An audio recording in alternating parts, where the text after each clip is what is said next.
Welcome back. It's time to sort some arrays. Let's grab this function, put it at the very end, because hopefully it will work at the very end, and start writing our code. We'll start off by first defining the function called merge sorted arrays. It's going to take the first parameter, which is the first array, then the second parameter, which is the second array. I'm going to first define some variables that we're going to use throughout the function. The first one will be a constant, which is merged array, which will be our answer. For now, it's going to be an empty array. And we might as well just make sure that we return this merged array at the end. Hopefully it all works and we can populate this with these two arrays. Now in here, I want to grab the array1 item just for reference, and this is going to be our very first array item. So this simply has the 0 item here in our first array. And then we'll do the same thing, array2 item,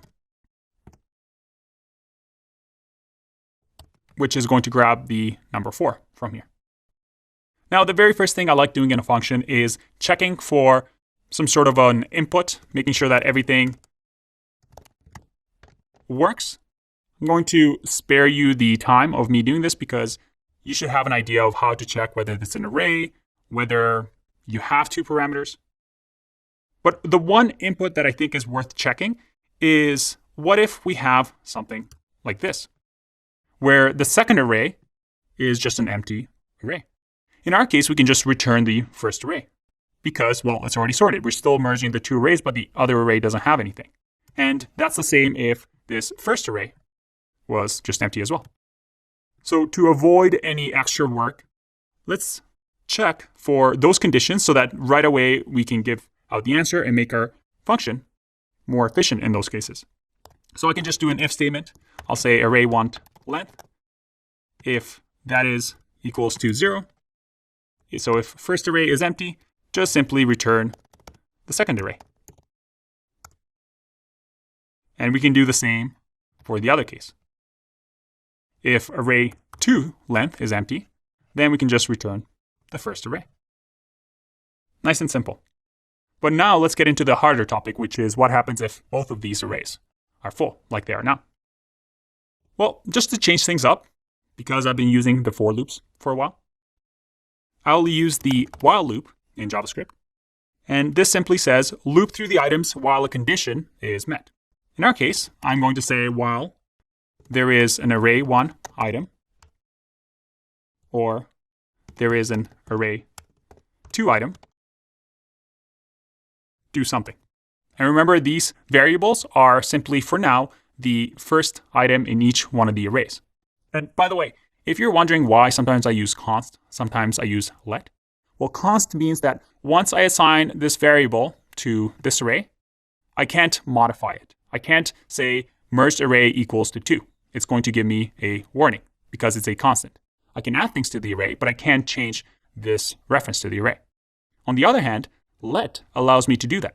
So later on, I can say array1 item equals to something new, like array1 in the index of 1. So that is why we're using this syntax. It's a new ES6 syntax in JavaScript. All right. So while we have things in the arrays, we want to first do a bit of a check. Let's say if array1 item is less than array2 item, that is, if 0 is less than 4, we want to add to the merged array, empty array, we want to say push, and we'll push the first item in the array. So we're going to push 0. And because we've now pushed the 0 item into this array, we don't really need to worry about 0 anymore. So we can just simply say array1 item is now going to equal array1 at index of 1. Right? Because now we want to move to array item that's over here at index of 1, which is 3, so that we can compare 3 with 4. Now we want to increment this every time, and because we are doing a loop here, let's convert this into an index that is I, and increment it I++. And at the top over here, we can just say for the beginning that I is going to equal 1. So that way, as we loop through this, this is going to increment with I++, so that is increment by 1, so that we can go 0, 3, 4, 31. And by the way, I just noticed that I can't spell. This should be array over here. All right. Now that's the case when array 1 item is less than array 2. But let's do the other side. If array 2 item is less than array 1, we now merge into the array 2 item. Because if array 1 item is not less than array 2 item, we don't even need to add a condition here. We know that array 1 item is greater than array 2 items, in which case we can just add the second item. So that is, we add this item instead. And again, we want to do the exact same thing that we did with the first item, or the first array. That is, the array 2 item is now going to equal array 2, and we need a different index of this. We can't use the same one, right? So we can just say this is going to be j, and up here, we simply do the same thing. J is going to equal to 1.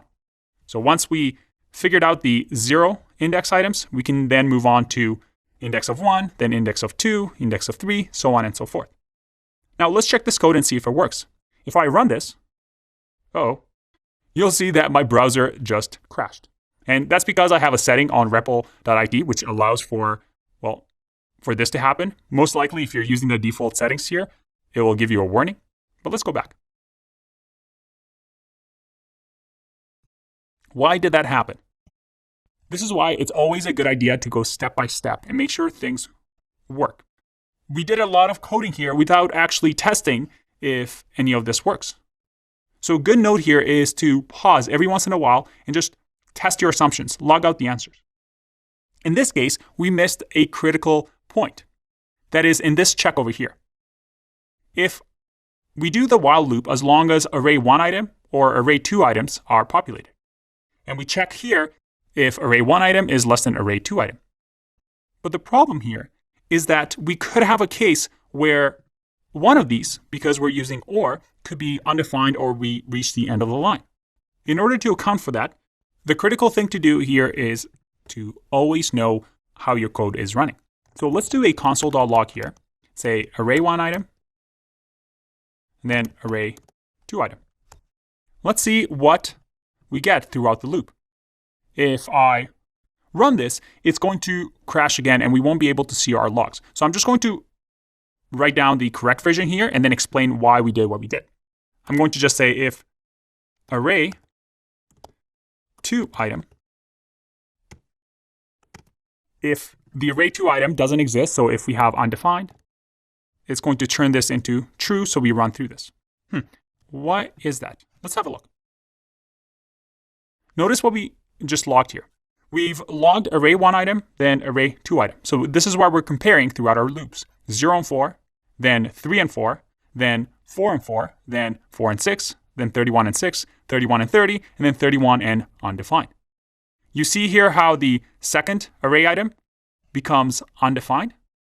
And in order for us to bypass this undefined, which becomes undefined here, and we use the exclamation mark in JavaScript to turn this into a true statement. So it turns into this so that we can add the 31 in array 1 into the final slot of the array. Now, if this was like this and I run, we get undefined for the first array. However, because we're doing this second check, which is array 1 item less than array 2 item? And in our case, if we do undefined less than 6, which is what we're doing here in this comparison, if I run this, and let's console.log this, see what the answer is, I get false. So even though in this time around, array 1 is undefined because we've gone through it. Because this statement is false, we go to the else statement and fill the rest of the array with 6 and 13 or 30, which come from array 2. Now, I wanted to point this out to you because this may not be the cleanest solution, right? I mean, looking at this code, just think about what I had to explain and draw out for you to fully understand how this works. And I did this for a specific reason. During the interview, if you have to explain things in detail like this and write things out, well, perhaps there's a better way of writing it. Because an interviewer is going to get confused as to what this means, then what this means, and it doesn't really read like English, does it? Ideally, these functions are really, really nice to just read. So perhaps I can take this part of the function and convert it into its own function and just name this as should push first array item. And this should be should push array 2 item. And by extracting out these pieces of code into their own little function, you can clean out this answer and make it more readable. And interviewers are going to like that. Now, during an interview, you may not have time to do so, but you can let the interviewer know how you wrote the solution and you understand that this is probably not the most readable solution. And this is what you would do to clean it up.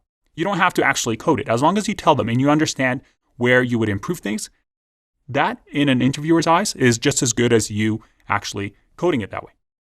All right, looks like this is working. If I do an empty array here, I see that it's still working. Our answer is looking good. Hope you got this far. I'll see you in the next video. Bye-bye.